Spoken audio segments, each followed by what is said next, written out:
You're now listening to the IELTS podcast. Learn from tutors and ex-examiners who are masters of IELTS preparation. Your host, Ben Worthington.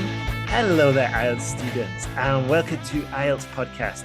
In this tutorial, Alex, myself, and you might even hear my little boy in the background, are going to share, mainly Alex is going to share her story about how she got to an amazing IELTS score in just in less than 10 days, more or less. Is that right, Alex? Yes. I'm not very proud of it, to be honest, because I know I've heard it from your one of your episodes before. It's been said quite a bit. Reviewing for IELTS is a marathon. It's not. So please don't do it like I did, please. Set enough time to review. Yes. Okay, all right. Yeah, so we'll unpack that in later on because I think that's a great point there.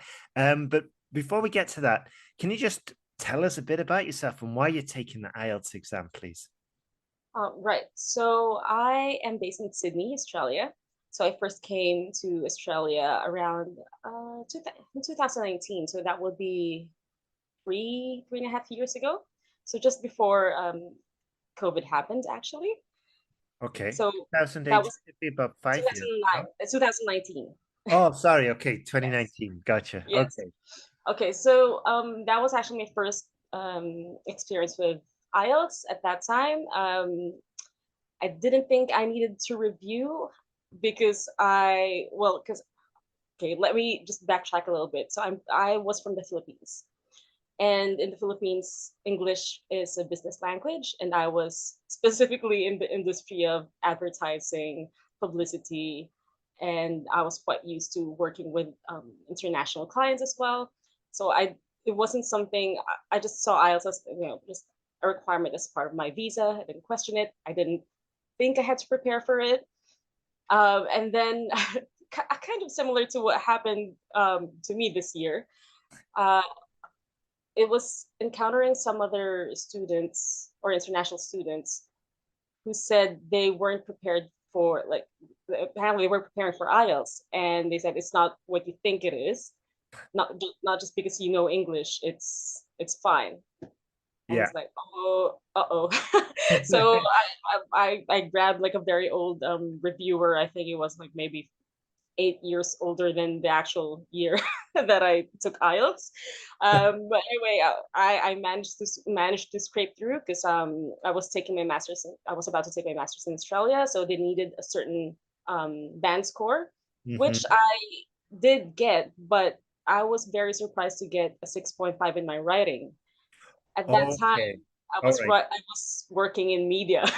So I was slightly offended, like, because everything else was quite high, but why writing? And Okay, at that time, can I just summarize? So you got to Australia, you know that you need to take this exam, but you're working in English and you're using it every single day. Yes. You suddenly find out you have to take this exam, so you take it basically on the fly and you get good results except for your writing, which got you Except for the writing, yes. where you got at 6.5. But I guess overall you had enough because you didn't have to take the test again. Is that right? Until recently. Yes, no, luckily because it wasn't because for the master's degree that I was taking, the only condition was that you don't get anything lower than, I believe it was 6, but that your average should be 7.5. Right. Like I see. But because my speaking parts and the reading parts were quite high, I think it kind of like pulled up my dismal writing scores. So yeah, and I thought like, okay, I'm done with IELTS. I'm not gonna do that again so long as I pass. And then now, fast forward to 2022. I'm currently working here in Australia, and I would like to stay. So I was started looking into how to get my PR visa, and then I just realized IELTS only has like a 3-year validity, and it just expired this year. So I was like, okay. I did remember. It was when I took it. It was quite a surprise. I wasn't ready for it to go. I guess I didn't expect it. I'm glad that I did a little bit of prep for it, because Yeah. what they say is true. It doesn't matter how much you've been like, because for me it was almost like it was one of my first languages, to be honest. Like I learned it side by side with Filipino growing up, Hmm. but it's just different. This is it doesn't it's not so much about your skill level in English. It's really how you take the test and how Yeah. you and I've heard it as well. I think maybe it was also in this podcast that native speakers actually make that kind of like fatal mistake in thinking I've got it in the bag because I've been speaking this since birth, right? Exactly. Wrong, Yeah, exactly. You wrong. hit the Because nail on you, the head there. Yeah, yes, because you're not even aware anymore of how, like, what are the rules. You don't even, because it's so, you're so used to it. You don't think about that anymore and all that exactly. Yeah. syntax And and I think everything. it's like you mentioned in your email, it's like, yeah, as you just said as well, your English is not going to get you there, even if you're a native speaker. And as you Mhm. said in your email, you need this other level, this other type of English, which is the exam skill, which is the academic English, which I Yes. guess is what you were lacking in the first time when you got that 6.5. So let's fast forward. So you decided you finished your studies and it's 2022 or 2023. When did you decided to start in 2022 to get your PR, is that right? Uh, Actually, just this year. So, well, kind of December 2022. Right. It's just because the job skill opened, and I was like, oh, I saw my job skill there. Because so right now I'm working as head of communications for a nonprofit organization, and they just opened publicity professional as one of the job skills. Awesome. Okay, so the door was basically open. You're like, right, I'm getting in there, and you Exactly. realized, like, okay, I've got IELTS, I can apply, and then, oh no, it's expired. It's Gonna, expired. gonna take the test again. Okay, interesting, right then. Yeah. So, and this time you realized, I mean, not realized, this time the requirement, I assume, was higher than a 6.5 for writing. Is that right? Not this time around. It's just Oh, because I know, well, so far, I when I check the requirements, it's not a higher requirement anymore, and as opposed to before, because I had to do academic. Now I only have to do general, unless I have to. It's still going to be assessed, but for now, the only thing that I have to do is general. right. Okay, Yes, okay, okay. I misunderstood. Okay, so you had the academic before for university. Now you're doing the general yes, for your for PR. migration. Yes. Gotcha. Okay. And you were determined, right? I'm not going to get 6.5 in the writing again. Is that right? Yes, yes. Because for me, it was just I didn't understand. Actually, listening to your podcast and going through the materials, uh, before I actually took again the IELTS, I realized what was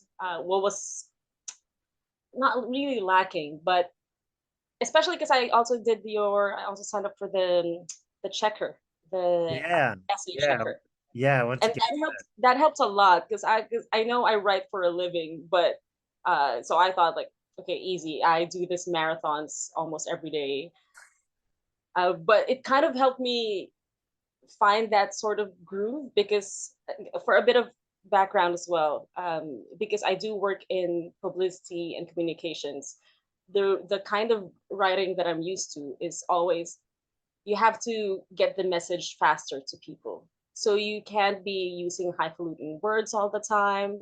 And because I write about cancer research as well, so it's a bridge of about something very very technical that I have to form into lay. And interesting. yes, Okay. so now you see the problem because that is not how IELTS writing is going to be. Absolutely. Okay. And I So, have yeah. so just to summarize, it's like part of your day, well, a big part of your job is writing in English, but it's also kind of like simplifying technical text. And the goal Yes. here is communication and getting the message across. As you said, it's PR, it's communication. So Mhm. that's the whole goal when you're writing in English for your for Yes. day-to-day purposes. And then, as you said, for the IELTS, as we both said, it's a totally different, well, not totally different, but it's a very different style of writing. And you used the online essay checker, the premium version, you said, to get into the groove. Can you expand on that, please? It's quite interesting. Yes. So for example, I had to learn a little bit of my habits. So again, because I come from that background, I need like snappy copy. I no frills, and then it needs to appeal to an audience, a certain audience. Like appeal. It's especially because I'm writing for a nonprofit organization. You have to appeal to the audience and do Absolutely. it quickly. Do Yes. it in like 1 second or less. Whereas in IELTS, you have to be able to find that balance where you're writing with a little bit of fluff, but also kind of how to say it, because normally I would deviate now from using words that are too not really highfalutin, but Too it has to be fancy, too a flowery. little bit fancy, and yes, exactly, a little bit flowery. Whereas like you have to find that you're kind of I suppose you're showcasing your vocabulary, but not Exactly. overdoing it. So it's like Exactly. the balance. Yeah, this is it. This is exactly the case, Alexandra. It's like I get essays and they are so flowery. It's like a florist wrote them, you know? There's just there's roses, tulips, everything. Like, and I'm like, I cannot even understand the message here.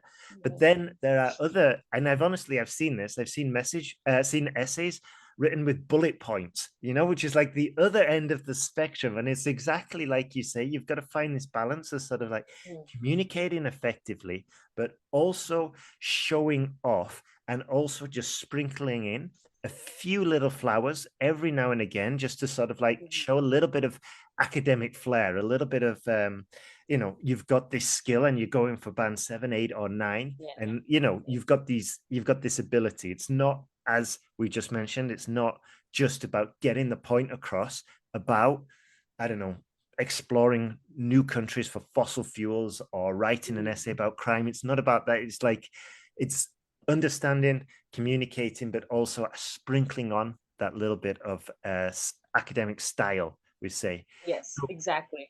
I just want to go back again to that phrase you said, that the premium essay checker, when you updated it, helped you get into the groove, Yes. your academic writing. Can you tell me more about that, please? Yes. So when I started, when the essay checker, um, well, actually, before putting it in the essay checker, I would write essays first, just going by some of the tips I've gone I've picked up along the way.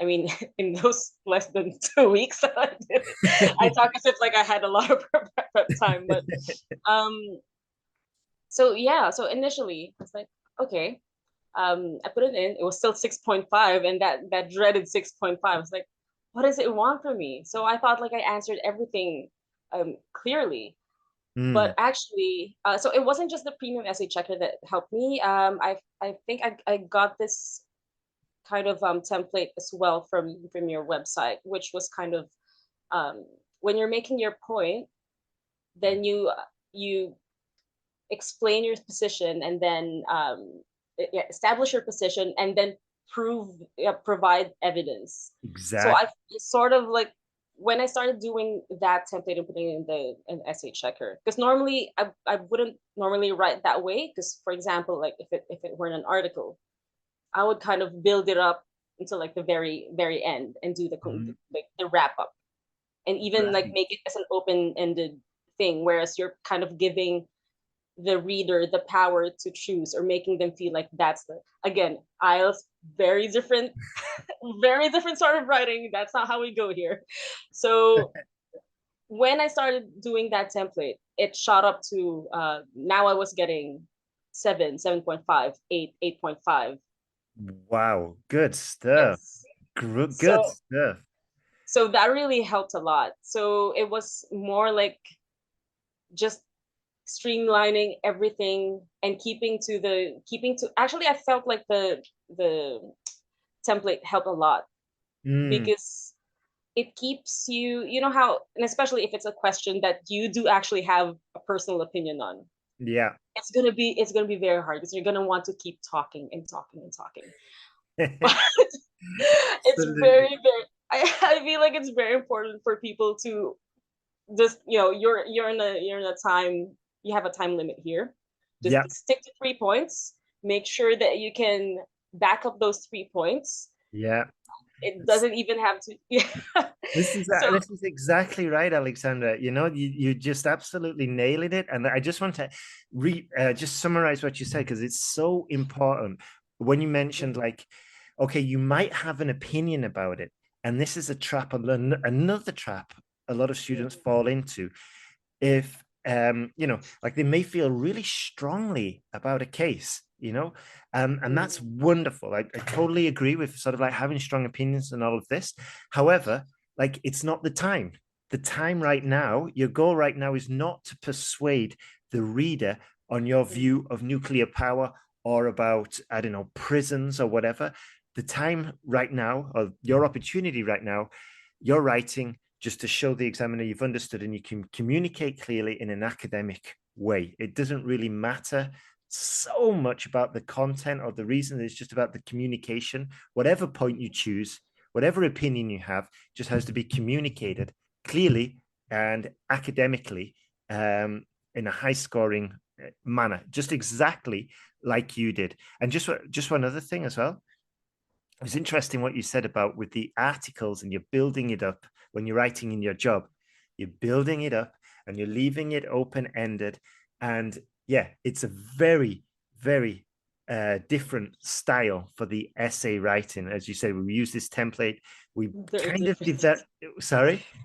Yeah, very different. Yeah, Yes. we start off, we build it a little bit, and then we emphasize it, and then we can, and then give an example, then we close it, just exactly as you said in the just a few minutes ago.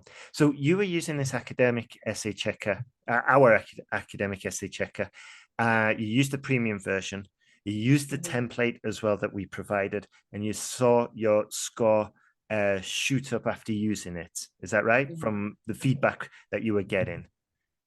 Yes, that's right. Super. Okay, okay. How else were you using this, the premium essay checker that we have? So I was trying out uh, a couple of words as well, or how to kind of lay out the argument. So, for example, if you make your first point, uh, what should follow that flow? So I kind of, after a while, like I started kind of streamlining from the template, and then it also sort of flagged a couple of the words that you keep on using, which was interesting. I know it's not, it's still not someone, it's not a person, so it's not going to be like but it helps you kind of like highlight like, oh, have I been overusing this word, and is there another word for it that would fit the, but Mm. again, you also have to kind of think, is it appropriate for me to change it to this word? So just have a little bit of a think Right. when you do that essay checker. Yes, Interesting. Okay, so it that's helped a you. good guide. It helped you identify some repetition. It helped you Hmm. with suggestions on the next word to Yes. use. Now, just to get down to the like nitty gritty, you would just correct me if I'm wrong, but you would write an essay, put it into Hmm. the essay checker, get some feedback, and then what was the next step? Would you be tinkering with it? Would you be following the guidance on like the sidebar that it gave you? What would be the next? And then would you resubmit it? What was your process? Oh, actually, so I did. It was more like a marathon of different topics. So I rarely ever went back to redo the same essay.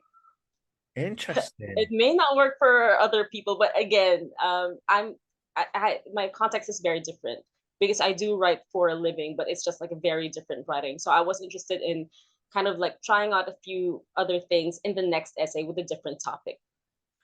Ah, okay. Yes, so that was kind of how I work. But I know with other people, they probably want to keep going with the same essay and see um how they can kind of improve on that. But whereas I would just go one after the other, and I would see even though it's not the same topic, I would see the scoring was getting higher and higher and higher. Fantastic. So I Interesting. was just, yeah, so I was just applying the ones that were in my previous, kind of like, oh, okay. And also because in the Philippines, we do use US English, but then in Australia, of course, it's more of a UK or Australian English. It's quite different. Mm. The lovely thing about that is I sometimes don't notice that because it's an essay checker. Now I don't have a Word document to kind of automatically correct if I'm doing American spelling or if I'm doing some other spelling. Right. Now I'm noticing, like, oops, I missed that. I used an American spelling, but it should have been. Oh, okay. So that was Interesting. very interesting because, again, now that I'm not writing on a Word document or a Google Doc where it just does that for me automatically, I have to be really, I really have to pay attention to the spelling that I'm using. Gotcha. Okay, that's a really interesting insight because what we've relied on, normally we just rely on the technology just to automatically check it. We're I know. never aware of the corrections it's doing half the time, whereas this one, it really just pinpointed.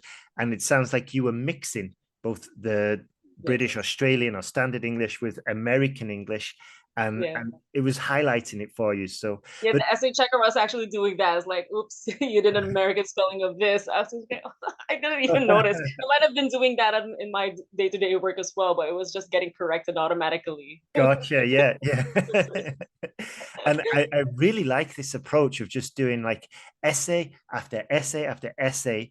And it's almost sort of like focusing on the process rather than sort of like these incremental improvements which you could get there just by focusing on the same essay. You took a bit more like of a machine gun approach, and just like Rambo, just spray like an essay here about families, an essay here about Pretty nuclear much. power. So yeah, and just sort of like just um well, okay, next essay, we're going to get the process down. Next essay, get the feedback. Next essay. And I guess you were doing this quite intensely because you only did it like in 2 weeks, right? Yes, and actually, I think maybe so I did myself a disservice because normally I'm a morning person. So when I book the test, I pick the earliest exam.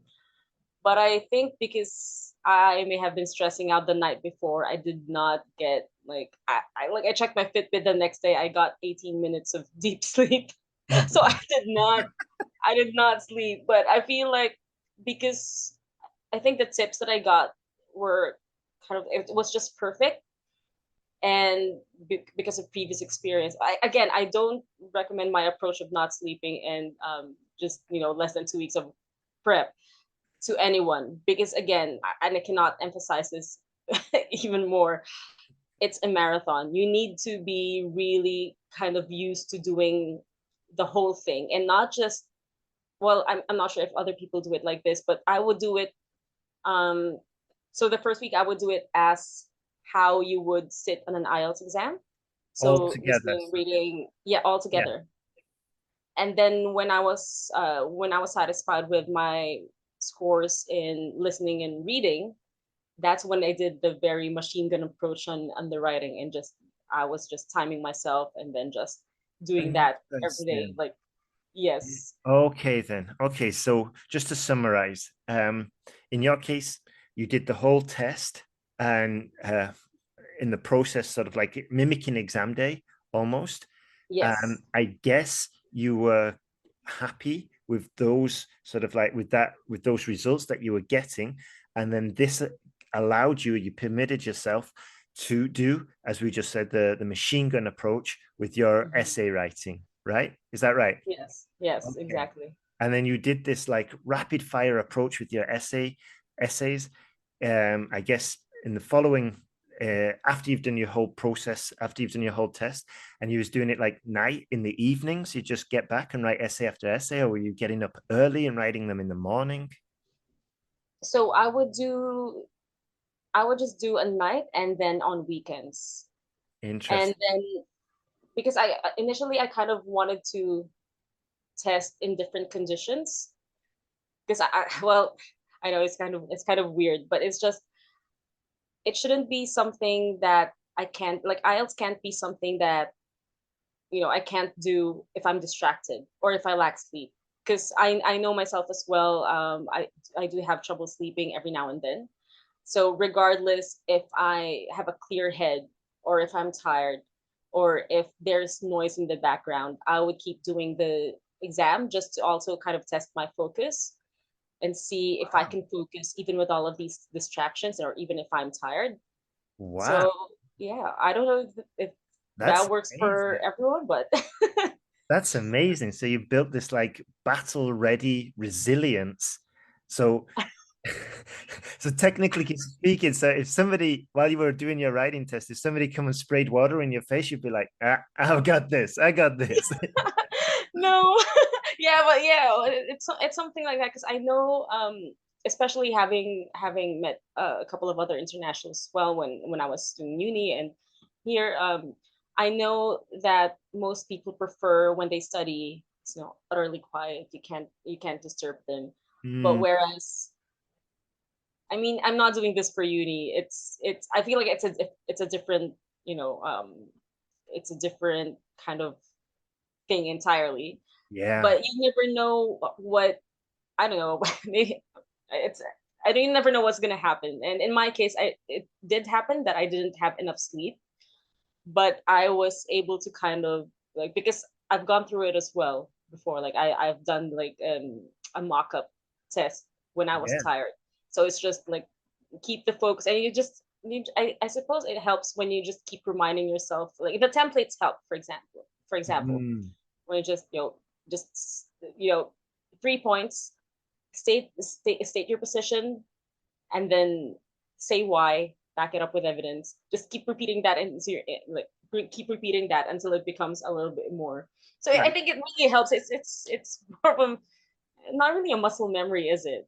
But it's just when you're used to those conditions. Yeah, it sounds like it's a I wouldn't say exactly muscle memory like per se, like exactly, but it's a process that you Mm-hmm. have mastered by doing it over and over and again, over and over again. As we said, the machine gun, just rapid fire with these essays. That was permitted or facilitated because there's by the essay checker, because there's one thing doing essay after essay after essay and not getting any feedback.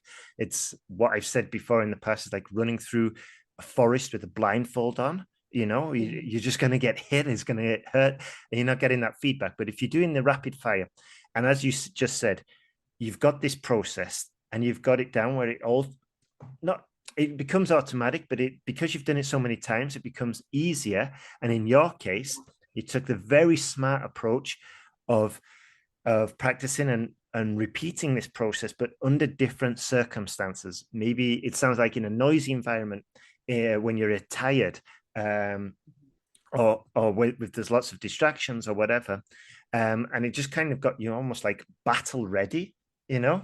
It seems like Yeah, battle ready. So like, exactly.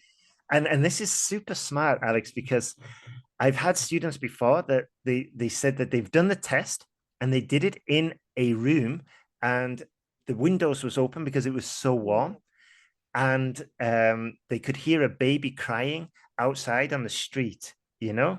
And just the fact Mm-hmm. that they're telling me this story, it shows it was a massive distraction for them. So yeah, I've never heard about a student doing it under different conditions, but it makes absolute sense, and it just increases the chances, the probability that you are going to pass. So super smart there. Finally, because we're just coming to the end of the interview now, um, I just before, and you've already mentioned this, and just before the last question, for the students who are listening and think, oh, I've got my exam in 2 weeks. I'm going to do, I'll book my exam and I'll prepare in 2 weeks as well. I know this is So important. Yeah, we've got to be careful because in your case, it's exceptional circumstances. Um, and I think I've said to most of the students, 30 days, 2 months, the longer the better you've got to prepare, definitely. But it can be done. You've shown that it can be done. It's probably more the exceptional circumstances. So, and as you said, it's a marathon, and I totally agree with that. So I don't want to mislead students, but just a final question: what would you say to anyone who's sort of like thinking out, who's preparing now, or who might be considering upgrading to the premium essay checker, what would you say to those students? I would say, especially if you're doing an approach that's quite similar to mine, which was just rapid fire essay and kind of like testing yourselves in different conditions. I think it's well worth it, because in my case I wasn't doing. I know some people are doing. They have their face-to-face tutorials with some, but I pretty much just only had myself and then your resource, and then also so it was very, very important to me to get those results. I was actually very impressed that it came back with the analysis and the score so quickly, and that really helped, because for me, every time I would see all of those things that it highlighted, I would then apply, like, oh, what if I do this to the next essay, and then just keep doing that.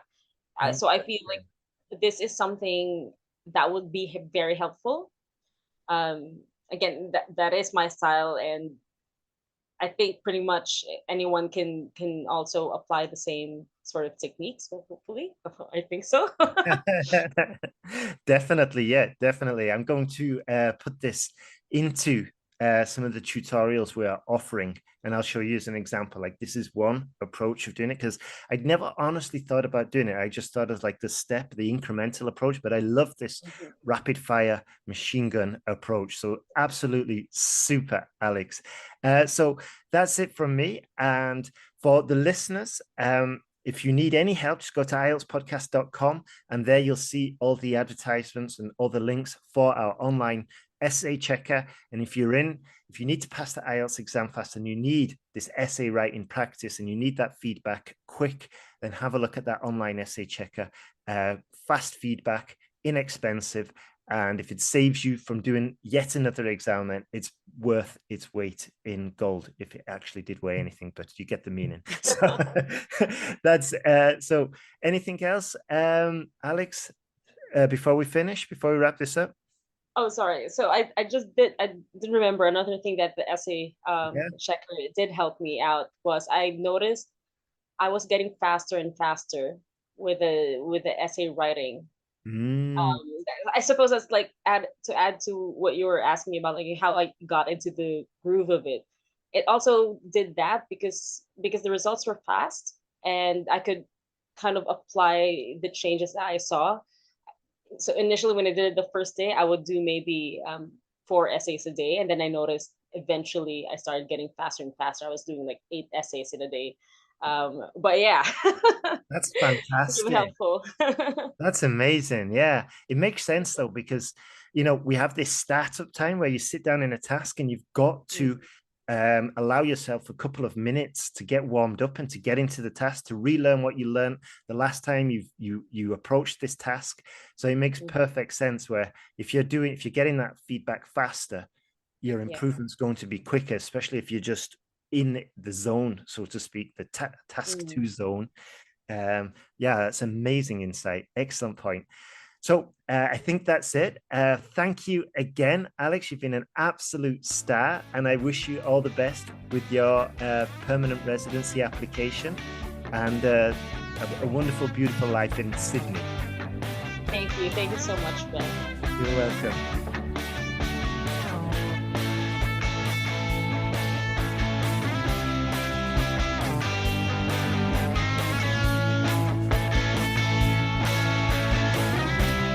Thanks for listening to IELTSPodcast.com.